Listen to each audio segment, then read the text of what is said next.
In this video, I'm gonna teach you a very useful tutorial on how to show seconds in taskbar clock in Windows 11 PC or laptop. So without any further ado, let's begin. Firstly, you need to proceed at the button search bar here and type for settings. Once you've typed it, a message should appear. Please click on open to continue. Or you can also press Windows key and I key together, and in that way you would be able to bring up the settings window.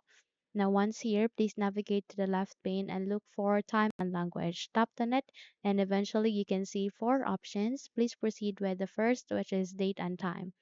So here at the date and time, all you need to do is you need to tap on it, and from here, okay, you need to click on this down arrow key aligning to shows time and date in the system tray. And you can see there show seconds in system tray clock uses more power. Anyway, if you would like to use the second, all you need to do is you need to check it, and eventually you can now check the seconds in your taskbar clock. Okay?